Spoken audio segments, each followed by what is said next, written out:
अस्सलाम वालेकुम, मेरा नाम है ज़ीशान इरशाद। और जैसे कि हम इमोशनल इंटेलिजेंस के 5 डोमेन में से 3 डोमेन्स पिछली वीडियो में कर चुके हैं डिस्कस, तो आगे करेंगे उनको further discuss.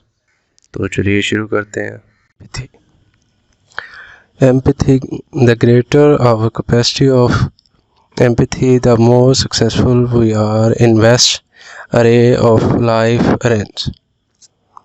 Ability to read other people's feeling increase when we are more open to your own emotions. ये तो हो गई तारीफ, उसकी डेफिनेशन हो गई। लेकिन एम्पैथी को अगर हम आसान अल्फाज में कहें तो एम्पैथी किसी की साथ हमदर्दी से पेश आना या किसी की फीलिंग को समझना कि ये इसकी इस टाइम क्या फीलिंग चल रही है, एम्पैथी कहलाता है।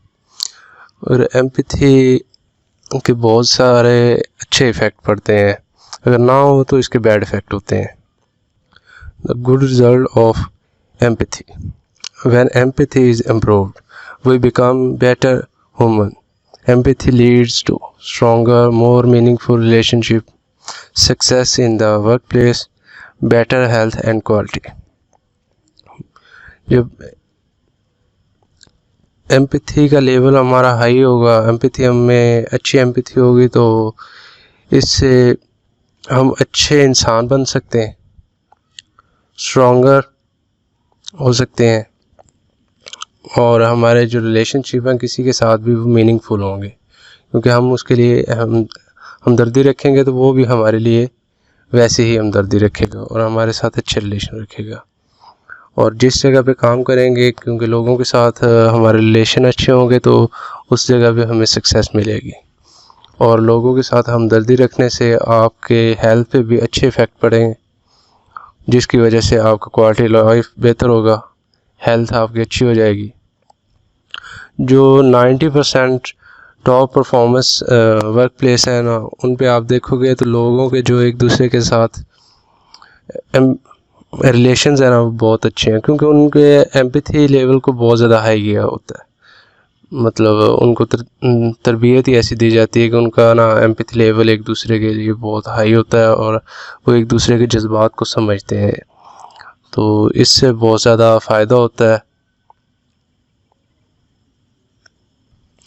Negative effect of lack of empathy, scientist have linked the lack of empathy to criminal behavior such as stealing, drug dealing, and murder. Our prisons are full of people who lack empathy. Mean के empathy से आप criminal को देखेंगे जो कि drug dealer हो गया या चोर हो गया या कोई कातिल हो गया, उनमें आप देखोगे कि हमदर्दी नाम की तो चीज़ नहीं ना होती। वो किसी की हमदर्दी बिल्कुल भी नहीं, हमदर्द नहीं होते वो किसी के लिए भी। अगर उनमें हमदर्दी हो तो शायद वो इस हद तक कभी भी ना आए, क्योंकि वो कोई चोर है तो उसको नहीं पता कि अगले बंदे ने कितनी मुश्किल से कुछ कमाया है। अगर कोई कातिल है तो उसको नहीं पता कि इसके पीछे कौन कौन इसके सहारे पे जी रहा है या किस किस के लिए ये कितना इम्पोर्टेंट है, उसके अंदर कोई हमदर्दी नहीं होती। तो वो ये आगे बता रहा है कि क्रिमिनल के अंदर अगर ये चीज़ें हों, एम्पैथी हो, तो वो शायद इस हद तक कभी भी ना आए। वो ये सोचे कि नहीं इसके साथ बुरा किया तो शायद मेरे साथ बुरा हो, या मतलब कि एम्पैथी होगी तो कभी इस साइड में नहीं आएगा। तो हैंडलिंग रिलेशनशिप आ गया पांचवा।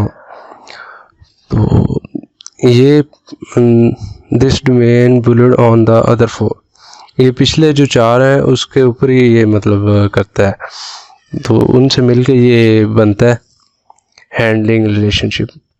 मतलब कि आपने अपने रिलेशनशिप को किस तरह से हैंडल करना है, किस तरह से लोगों के साथ रहना है और उनके साथ बिहेव रखना अपना। इसका दूसरा नाम है इंटरपर्सनल इंटेलिजेंस। उसके बाद वो कहता है कि we are slave of passion, कि हम अपने पैशन के गुलाम हो चुके हैं, हमें नहीं पता कि हमारे इमोशन हमें किस हद तक ले जाएंगे। We have little or no control over when we swept by emotion. जब हम अपने इमोशन में होते हैं तो हमारा या तो बहुत थोड़ा तो या बिल्कुल भी कंट्रोल नहीं होता अपने आप पे, जिसकी वजह से हम बहुत ज़्यादा गुस्से में आ जाते हैं या बहुत ज़्यादा सैड हो जाते हैं। तो इसको बचने के लिए वो कहता है keep your distressing emotion in check, कि अपने जो आपको डिस्ट्रैक्ट इमोशंस करते हैं उन को चेक में रखना चाहिए, उनको चेक करते रहना चाहिए कि ये हाथ से ज़्यादा तो नहीं जा रहा, ये ठीक है या नहीं है। तो दो स्ट्रेटजी इधर दी हैं अपने थॉट्स को चेंज करने के, चेंजिंग में लाने के लिए। पहली है question the validity of thought and the centre of rumination and think of more positive alternative. कहता है कि जो आपको कोई गलत थॉट आता है तो आप उसके बारे में सोचो कि ये कहाँ से आ रहा है और क्यों आ रहा है। दूसरा है कि जब आप कोई गलत काम कर रहे होते हो तो आपको वक्ती खुशी मिल रही होती है, आप उसको उसकी जगह पे कोई ऐसा इवेंट करें या ऐसी कोई सोच लाएं जो उसको डिस्ट्रैक्ट करे, जिससे आप बच सकते हैं अपने गलत थॉट से। The XYZ method. XYZ method, the formula for expressing dissatisfaction or giving criticism. The XYZ method. When you did X, it made me feel Y, and I had rather you did Z instead. Means कि जब आप कोई काम करते हो तो आपको सोच आती है कि ये मैंने काम क्यों किया और ये काम की जगह ये काम क्यों ना किया मैंने, उसको कहते हैं the XYZ method. What's wrong with it, ये what's the problem is, how it make you feel. ये इस तरह के क्वेश्चन आपके जहन में आते हैं। मिसाल के तौर पे जब आपको कोई डिनर पे बुलाता है तो आप उस जगह पे लेट पहुंचते हो तो वो बंदा सोचेगा कि यार ये इसके दिल में शायद मेरे लिए कोई वैल्यू नहीं है तो इसलिए ये लेट आया। अगर उसकी जगह आप उसको ये कह दो कि मैं थोड़ा लेट हो जाऊंगा तो वो ये सोचेगा, हुए दोनों सूरत में लेट, लेकिन ना वो ये सोचेगा कि चलो यार इसके दिल में मेरे लिए वैल्यू है, ये मुझे पहले ही बता रहा है कि मैं लेट हूँ। ये आगे दो लोगों की क्वालिटी होती है, एक में लो इमोशनल इंटेलिजेंस, एक में हाई होते हैं।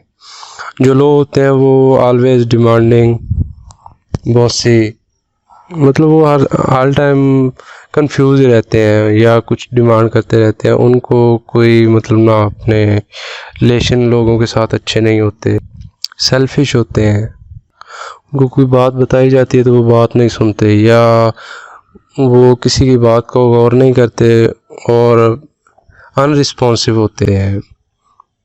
और उसकी दूसरी साइड में देखा जाए हाई इमोशनल, तो वो इसके उल्ट होता है, मतलब कि वो अच्छे लिजनर होते हैं, उनको कोई भी बात समझाओगे तो वो जल्दी से समझ जाएगा, वो हर काम में एक्टिव होते हैं, उसको किसी किस्म का मसला नहीं होता, वो सबके साथ अच्छे रिलेशन रखते हैं और उनका एम्पैथी लेवल बहुत हाई होता है। तो आगे ये आ गया कि एक माइंड के अंदर दो किस्म के होते हैं। In a very real sense we have two minds, one that think and one that feel। मतलब कि हर किसी के अंदर दो किस्म के माइंड होते हैं, एक जो होता है सिर्फ सोचता है और दूसरा फील भी करता है, या एक फील करने के लिए या दूसरा सोचने के लिए। जी तो ये थी हमारी प्रेजेंटेशन। Thank you.